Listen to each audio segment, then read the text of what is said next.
खबरों के निष्पक्ष विश्लेषण के लिए सब्सक्राइब करें Jantantra TV and press the bell icon. Never miss any update.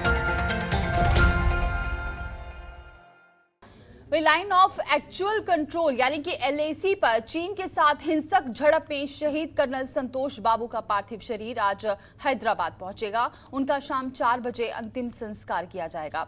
शहीद कर्नल की पत्नी और बच्चे दिल्ली से हैदराबाद पहुंच गए हैं।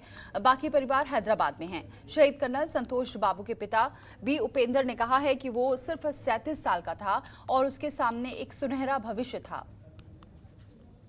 बतौर पिता मैं बहुत दुखी हूं, लेकिन एक भारतीय नागरिक और एक सैनिक फैमिली का हिस्सा होने की वजह से मुझे मेरे बेटे पर गर्व है। शहीद कर्नल बाबू हमेशा यहां पर काउंटर सिंगर से लेकर अन्य पोस्टिंग में फील्ड जॉब पर थे। वहीं शहीद कर्नल की मां मंजुला ने बताया है कि मेरी बहू दिल्ली में रहती है। उन्होंने दोपहर 2 बजे के करीब मुझे फ़ोन किया और बताया कि संतोष बाबू नहीं रहे। उसे सोमवार रात को ही जानकारी मिल गई थी। मुझे संतोष बाबू की शहादत पर गर्व है क्योंकि वो देश के लिए कुर्बान हुआ है। हालांकि दुखी भी हूं क्योंकि वो मेरा इकलौता बेटा था। आपको बताएं कि यहां पर लद्दाख के गलवान घाटी में सोमवार रात को जो भारतीय और चीनी सैनिकों के बीच हिंसक झड़प हुई और इस झड़प में भारतीय सेना के 20 जवान शहीद हो गए। 70 के दशक के बाद ये पहली बार गलवान घाटी में भारतीय जवानों की शहादत हुई है। शहीदों में 16 यहां पर बिहार रेजिमेंट के जाबाज अफसर कर्नल B संतोष बाबू भी शामिल थे।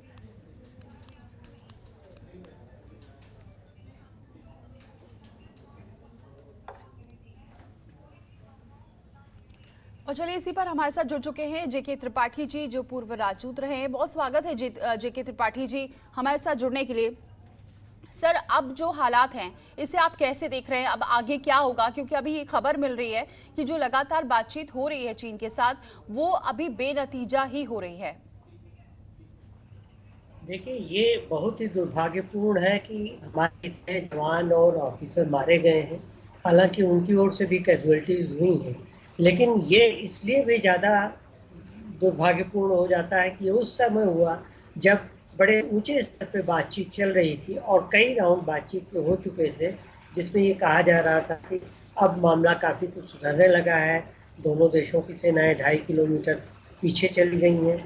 लेकिन अब इससे ये लगता है कि चीन को ये बात समझ में नहीं आएगी कि उसका भारत के साथ झगड़ा करना उसके लिए नुकसानदेह होगा। इसलिए मेरे ख्याल से हमें एक तो हमें अपने बॉर्डर पर पूरी तरह चौकस रहना चाहिए, जो कि अब रह रहे हैं। जैसा कि अभी बताया जा रहा था कि 2,30,000 के करीब सेना हमारे चीन के साथ लगने वाले सारे LAC पे तैनात हो चुकी है। हमारे टैंक, हमारे और इक्विपमेंट्स और असलहे वहाँ जा चुके हैं। तो ये तो है, लेकिन इसके साथ साथ हमें क्या करना होगा कि चीन पर दूसरे तरह से भी प्रेशर डालना होगा, क्योंकि ये चीज़ें जो हैं चीन तब तक करता रहेगा जब तक उसको ये अंदाज़ा रहेगा कि भारत की शक्ति उससे कहीं काफ़ी कम है। इसलिए या दो चीज़ें लॉन्ग रन में हमें ये करनी है कि हमें अपनी सैन्य क्षमता इतनी बढ़ा देनी है कि चीन जो बार बार हमें टटोलने का काम करता है पिछले 60 सालों में, वो टटोलने की हिम्मत न करे। और दूसरी चीज़ कि चीन के साथ अपने व्यापारिक रिश्ते इतने कम कर देने हैं कि चीन को से जितना हम सामान मंगाते हैं, करीब $59 बिलियन का हमारा घाटा है चीन के साथ व्यापार का। इतना ही समझ लीजिए जितना पाकिस्तान के साथ होने वाले सीपेक की पूरी लागत है। तो इसमें सरकार ही नहीं, इसमें आम आदमी भी कर सकता है चीनी सामान बायकॉट करने के लिए। और मुझे खुशी है कि अभी जैसे चीन से आने वाले टायरों पे भारत ने कह दिया, प्रतिबंध लगा दिया कि बिना पहले भारत सरकार की अनुमति के ये नहीं होंगे। इसी तरह के कुछ काम वहाँ और ट्रेड एसोसिएशन वाले लोगों द्वारा भी किया जाना चाहिए। प्लस इमीडिएट तो ये है कि हम और भी दुनिया के और भी देशों से जो हमारे मित्र देश हैं, उनके थ्रू हम चीन पे और मोर्चों पर चीन के ऊपर दबाव डलवाएं। और मोर्चों से मेरा मतलब हांगकांग, साउथ चाइना सी, ये चीज़ें हैं जहाँ की हम चीन के ऊपर दबाव डाल सकते हैं, ताकि चीन अभी चीन इसलिए ये सब कर रहा है कि चीन के ऊपर ऑलरेडी इतना दबाव पड़ा हुआ है इन सब चीज़ों की वजह से कि चीन दुनिया का ध्यान उससे हटा करके बॉर्डर इशू पे आकर्षित करने की कोशिश कर रहा है। तो हमें एक और नहीं, हमें चौतरफा रणनीति अपनानी चाहिए ताकि हम चीन को अच्छी तरह ये बता सकें कि जहाँ तक हो गया, अब इससे आगे चीन अगर कुछ करेगा तो वो उसके लिए बहुत ही खतरनाक हो जाएगा। जी सर, ये भी बात है कि ये भी बताया, कई एक्सपर्ट से ये भी बात हो रही थी, तो वो ये भी कह रहे थे कि जो चीनी सेना है या फिर उनको ये भी अंदाज़ा नहीं था कि इस तरीके से यहाँ पर भारत के सैनिक भी इतने एग्रेसिव हो जाएंगे। और इस बार उन्होंने ये भी दिखा दिया है कि अगर आप आगे बढ़ोगे तो हम पीछे भी नहीं हटने वाले हैं। तो ये अब क्या मैसेज जा रहा है, क्योंकि एक तरफ से हर तरफ से चीन घिरता नजर आ रहा है, क्योंकि अगर हम देखें कोरोना के मामले में, फिर यहाँ पर ये भी चल रहा था क्योंकि बार बार प्रधानमंत्री कह रहे थे कि आत्मनिर्भरता की जो बात की जा रही थी उसका मतलब यही था कि जो हम कई मामलों में चीन पर डिपेंड रहते थे वो अब धीरे धीरे उनके ऊपर से जो डिपेंडेंसी है वो खत्म हो रही थी। क्या लग रहा है ये पूरा जो इतने दिन से चीज हो रही है, जो घटनाक्रम हो रहा है, इसका असर भी पड़ा है यहाँ पर? जी बिल्कुल, ये जैसा मैंने कहा पहले भी कि चीन चारों ओर से घिर रहा है, विश्व जनमत उसके खिलाफ है, हांगकांग में उसके खिलाफ प्रदर्शन हो रहे हैं, चीन साउथ चाइना सी में उसके खिलाफ लोग हैं, वियतनाम से लेके इंडोनेशिया तक। तो ये सारे लोग जो हैं, ये सारे लोग मिलकर के इतना प्रेशर बना रहे हैं कि चीन के लिए इस प्रेशर से निकलने का एक ही रास्ता है कि वो दुनिया का ध्यान दूसरी ओर आकृष्ट करे, और वो ये कर रहा है। और जैसा कि प्रधानमंत्री ने कहा, आत्मनिर्भर होने की बात इसलिए है। और आप ये देखिए कि जैसे ही भारत ने ये कहा कि भारतीय कंपनियों में निवेश करने से पहले हमारे पड़ोसी देशों को हमारी सरकार से अनुमति लेनी होगी, चीन को परेशानी हो गई। चीन ने तुरंत ही उसका प्रतिकार किया। चीन के यहाँ से ये विरोध आने लगा कि नहीं नहीं, ये हमारे खिलाफ है। तो चीन को सबसे ज़्यादा जो पहुंचाती है वो सैन्य शक्ति या सैन्य प्रतिकार नहीं है, वो सबसे ज़्यादा जो पहुंचाती है चीन को उसकी आर्थिक व्यवस्था पर प्रहार। और उसकी आर्थिक व्यवस्था जो सिर्फ एक्सपोर्ट इकोनॉमी पे है, फिनिश गुड्स के इकोनॉमी पे है, उस पे प्रहार। और अभी भी क्योंकि दुनिया के देश इस लायक नहीं है कि वो चीन से सारे सामान अभी पहले की तरह खरीद सकें जैसे पहले खरीदते थे, तो उस हालत में हम चीन के साथ अपने व्यापार को या तो इतना बढ़ाएं या चीन के यहाँ से आयात हम घटाएं, ताकि हम चीन को ये सबक सिखा सकें कि आप हमारी बाह मरोड़ेंगे तो हम आपके दोनों हाथ उखाड़ भी सकते हैं। जी बिल्कुल, बने रहिए जे.के. त्रिपाठी जी सर हमारे साथ जुड़ चुके हैं मेजर जनरल ए.के. चतुर्वेदी भी, जो रक्षा विशेषज्ञ हैं। बहुत स्वागत है ए.के. चतुर्वेदी जी सर हमारे साथ जुड़ने के लिए। सर अब क्या करना चाहिए, क्योंकि अब भले ये टाइम राजनीति करने का तो नहीं है, लेकिन फिर भी यहाँ पर विपक्ष भी लगातार ये सवाल कर रहा है कि आप प्रधानमंत्री चुप क्यों बैठे हैं। दूसरी बात ये है कि हालात सबको पता थे कि इस वक्त तनावपूर्ण बने हुए। क्या लग रहा है एक बार फिर से यहाँ पर हमने विश्वास किया है, वहां से विश्वासघात हुआ है? देखिए ऐसा है, चीन से ये उम्मीद करना कि वो विश्वास का जवाब विश्वास से देंगे तो ये मतलब हास्यास्पद है। ये उनका रिकॉर्ड है कि कभी भी उन्होंने अपना विश्वास को रखा नहीं है। 173 साल से वो एलएसी को, चाहे वो 1816 से लेके अभी तक कभी भी उन्होंने हर बार वो अपना चेंज करते जा रहे हैं। गलवान जो 62 में बिल्कुल सेटल था, उस पे आज उन्होंने सवाल कर दिया। नाकुला जिसके बारे में कोई शक नहीं था, जबकि मैप एक्सचेंज हुए थे 2003 में, तो उसको भी उन्होंने चेंज कर दिया। तो उन पर विश्वास करना तो मतलब ये आप अपनी कीमत पे कर सकते हो, लेकिन उनसे कोई उम्मीद करना कि वो हमारी विश्वास का रेसिप्रोकेशन करेंगे, बेकार की बात है। मेरा अपना मानना ये है कि ये जो कल परसों का इंसिडेंट हुआ है, ये बहुत ही दुखद और खून को खौलाने वाला है। सबसे पहले तो मैं वो जो 20 हमारे जवान शहीद हुए हैं, मैं उनको श्रद्धांजलि देता हूं, उनके परिवार वालों के साथ अपनी संवेदना रखता हूं। लेकिन साथ ही मैं ये कहना चाहूँगा कि चीन को इन 20 लोगों की जो उन्होंने शहादत कराई है इसका हिसाब तो देना ही पड़ेगा। लेकिन कहाँ दिया जाएगा, कैसे दिया जाएगा और किस तरीके से दिया जाएगा, ये तीनों चीजें जो हैं ये हमारे अपने ऊपर पे होगा। जो हम चाहेंगे तब करेंगे। Place, time and methodology. जहाँ तक बाकी बातचीत, यस वो तो होना ही चाहिए, चाहे वो पॉलिटिकल लेवल पे हो चाहे डिप्लोमेटिक लेवल पे हो, वो चलते रहना चाहिए।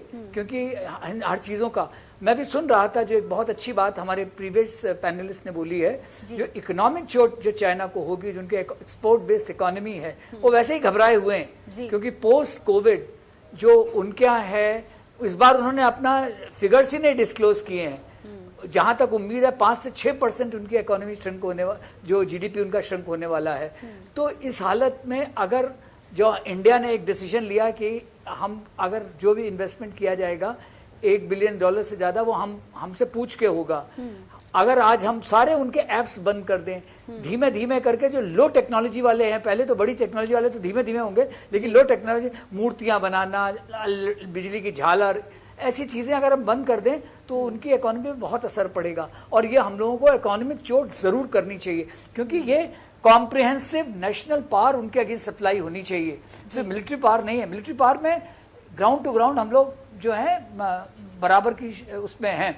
लेकिन गलवान में जो उनका इंटरेस्ट है, वो बेसिकली उनका इंटरेस्ट जो है उसमें 3 फोल्ड है, वो हम लोगों को पता होना चाहिए। क्योंकि जो हमारा DSDBO रोड बनी है, उसके ऊपर उनकी आंखें लगी हुई हैं, क्योंकि उसको वो नहीं चाहते हैं। और उसी के साथ हमने क्या किया कि जो श्योक से और गलवान तक एक ट्रैक बना रहे हैं, उसके ऊपर भी वो चाहते हैं कि मत बनाओ। अपने एरिया में बनाना चाहते हैं, लेकिन हमको मना कर रहे हैं। दूसरी चीज, जो सासेर रिज है, ये जो कि सियाचिन के ईस्ट में है, उस पे वो पहुंचना चाहते हैं किसी तरीके से, क्योंकि उनको पानी की भी बहुत जरूरत है।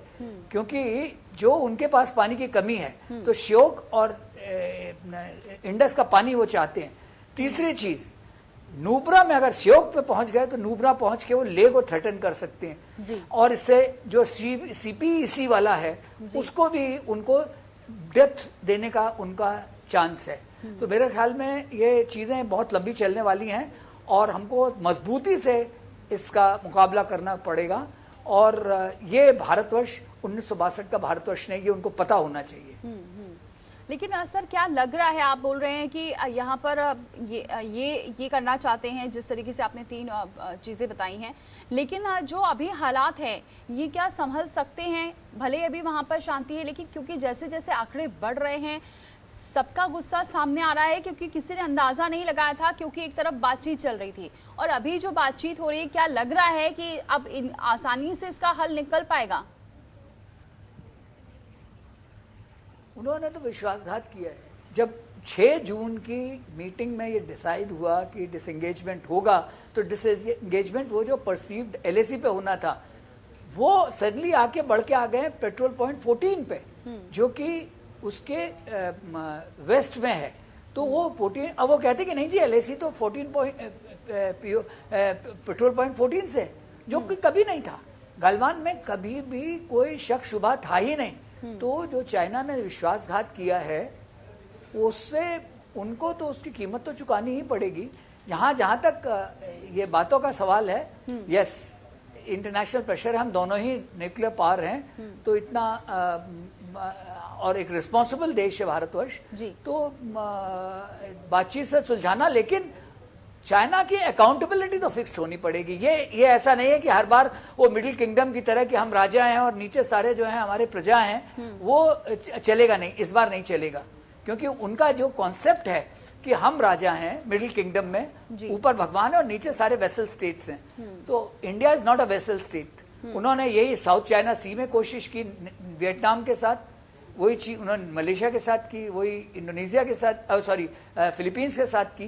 फिलीपींस ने भी उनको धमकी दे दी है। ताइवान में वो अपनी गलतियों से जो छुपने की कोशिश कर रहे हैं, इस बार ऐसा नहीं चलेगा। हमारे पास भी क्योंकि देखिए टोटल 23 हैं डिस्प्यूटेड पॉइंट्स, जिसमें से 5 पे ये हुआ है, बाकी भी तो हैं। तो हम भी उनको प्रेशराइज कर सकते हैं। हम लोगों को भी आज की तारीख में इस पे चाहे बातचीत चालू रखें, लेकिन हमारा stance has to be aggressive. You can not be, जो पहले पास्ट में होता रहा है कि हम लोग जो बोलते थे मान जाते थे, उनको लगता था कि हर बार मान जाए। डोकलाम से तरतीब बंद हो गई, क्योंकि आफ्टर ऑल धीमे धीमे करके उन्होंने किया है। 1957 में उन्होंने पानीकर साहब को इनवाइट किया था ये वेस्टर्न एक्सप्रेस वे के लिए। उन्होंने कहा ये कहाँ कहले अस्थायी चिन्ह में बनाए। तो तब से वो तो हमारे साथ धोखाधड़ी करते आ रहे हैं और हम लोग चुपचाप सुनते आ रहे हैं। चाहे वो अक्साई चिन्ह हो, चाहे उसके बाद दिपसंग में हुआ हो, चाहे वो चूमर में हुआ हो। तो ये चीजें, अब ये टाइम आ गया है कि to call their bluff. We can not just accept जो किए जा रहे हैं।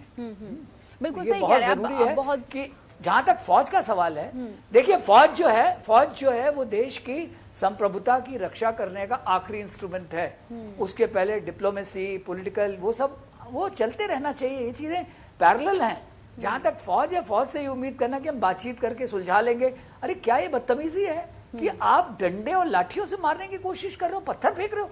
तुम फौज हो या भीड़ हो? तो ये उनको एक सबक पीएलए को मिलना ही चाहिए। उसके लिए भारत की फौज पूरी तरह सक्षम है। मौका आया तो ये देश को निर्णय लेना पड़ेगा। देश की विल की बात है कि क्या पॉलिटिकल लीडरशिप इस पर तैयार है कि इसको एस्केलेट करने के लिए। फौज अपना काम करने को पूरी तरह तैयार है, मेरा अपना विचार। जी बिल्कुल सही। जेके त्रिपाठी जी, सर आपको क्या लगता है, क्योंकि जैसा कि आप बता रहे हैं यहाँ पर चतुर्वेदी सर कि यहाँ पर अब ये तय है कि चीन की अकाउंटेबिलिटी तय की जाए, क्योंकि अब वक्त नहीं है कि सिर्फ बार बार ये कह दिया जाए कि बातचीत के जरिए हल निकल रहा है। हालात दिन ब दिन बिगड़ते जा रहे हैं। कोशिश यहाँ पर की गई है कि आर्थिक तौर से कमजोर किया जाए अब चीन को, लेकिन और क्या आप करना चाहिए? क्योंकि ये जो बातचीत हो रही है इससे क्या अब मैसेज जाना चाहिए? क्या कहीं अभी हमारी जो कूटनीतिक जो राजनीति है वो उसमें कुछ कमी नजर आ रही है आपको? नहीं, देखिए अभी कुछ कमी नहीं है। मैं वहीं से शुरुआत करता हूँ। हमारी कूटनीति में या हमारे चीन के साथ डील करने की ऑफिशियल पोजीशन में कुछ कमी नहीं है जी। हालांकि मैं चतुर्वेदी साहब की इस बात से पूरी तरह से सहमत हूँ कि हमें सिर्फ बातचीत या सिर्फ डिप्लोमेटिक इनिशिएटिव के भरोसे ही नहीं रहना चाहिए। हमें ऑल आउट एफर्ट करना चाहिए। हमें बहुमुखी प्रहार करना चाहिए। हमें चारों ओर से स्ट्रेटजी बनानी चाहिए। सिर्फ मिलिट्री या सिर्फ डिप्लोमेटिक बात या सिर्फ अर्थव्यवस्था पर प्रहार, इससे काम नहीं चलेगा। हम हमारी मिलिट्री, हमारी फौज वहाँ पर दृढ़ता से बनी रहे और बनी रहेगी। और उसके साथ साथ हम, उसके अलग नहीं, उसके साथ साथ हम डिप्लोमेटिक बातचीत करते रहेंगे। फौज की जो बातचीत है वो भी चलती रहनी चाहिए, क्योंकि वो भी कभी कभी चीज़ों को, टेंशन को थोड़ा सा डी एस्केलेट करने की में कामयाब होती है। लेकिन उसके साथ फौज की तैयारी और डिप्लोमेटिक बातचीत और आर्थिक स्तर पे चीन को घेरने की ये सब जरूरी हो जाती है। और चीन इसलिए भी परेशान, भारत, जापान, ऑस्ट्रेलिया और अमेरिका ये मिलकर के साउथ चाइना सी ने चीन को एक बड़ी परेशानी खड़ी कर सकते हैं। छोटे छोटे और जो देश हैं, फिलीपींस हुए, इंडोनेशिया हुए और वियतनाम हुए, उनकी तो बात ही अलग है जी। तो इसके चलते, और मैं इस बात से पूरी तरह सहमत हूँ कि चीन पर कभी भी कोई भरोसा नहीं किया जा सकता। हमने भरोसा करके देख लिया, भरोसा किया था नेहरू जी ने, 62 में ये परेशानी हो गई जी। और जहाँ तक रही बात की कि कुछ लोग ये कहते हैं कि सरकार क्या कर रही है, विपक्ष कह रहे हैं सरकार क्या कर रही है। हाँ। भाई सरकार वहाँ सेना को आदेश दे रही, सेना वहाँ पर तैनात खड़ी है। सरकार में बड़े बड़े मंत्री, गृह मंत्री, रक्षा मंत्री, विदेश मंत्री, सीडीएस, सारे लोग मिलकर बात कर रहे हैं। सरकार के काम करने का मतलब सिर्फ यही नहीं होना चाहिए कि वो जाकर के विपक्ष के एक नेता को बताए कि हाँ भाई ये बताइए हम क्या करें जी। सरकार के अपने कुछ तंत्र होते हैं, उसके हिसाब से काम करते हैं, विपक्ष को पता होना चाहिए जी। तो मेरे ख्याल से काम हो रहा है, लेकिन यही है कि अभी हमें यहाँ दृढ़ता से रहने की जरूरत है। अब देखिए, ये पहली बार है कि अगर हमारे यहाँ से कैजुअलिटी किसी भी साइड से हो, बुरी होती है, लेकिन अगर पहली बार है कि हमारे यहाँ से 20 कैजुअलिटी हुई है, उनके यहाँ से 47 या 43 लोग कह रहे हैं या तो बहुत बुरी तरह घायल हुए, मारे गए। और एक चीज चतुर्वेदी साहब भी शायद हमसे सहमत होंगे, वो ज्यादा है वो चूंकि एक्सपर्ट हैं, जी। ये माना जाता है, चीन भी मानता है, अभी हाल में ही चीन के कई एक्सपर्ट ने भी माना है कि हाई एल्टीट्यूड वॉरफेयर में भारत का पलड़ा चीन से आगे है। ठीक है, न्यूक्लियर उसके पास ज़्यादा है या उसके जी। पास सबमरीन ज़्यादा है, लेकिन हाई एल्टीट्यूड में जी। भारत की सेना इस वक्त दुनिया की सबसे अच्छी, सबसे सशक्त और सबसे सक्षम सेना है। इसलिए मुझे विश्वास है कि वहाँ सेना के तौर पे हमें कोई परेशानी नहीं होगी। बिल्कुल परेशानी नहीं होगी। अब रोकना चाहूँगी सर, मैं आपको माफ़ी चाहूँगी चतुर्वेदी जी, मैं आपके पास नहीं आ पाऊँगी क्योंकि वक्त की कमी है, लेकिन बहुत बहुत शुक्रिया हमारे चैनल के लिए समय देने के लिए और इस चर्चा में शामिल होने के लिए। तो फिलहाल तो अभी अलर्ट है यहाँ पर LAC पर और बातचीत का दौर आगे भी जारी है, लेकिन पूरी तरीके से अब घेरने की ज़रूरत है चीन को, ये हमारे एक्सपर्ट बता रहे थे।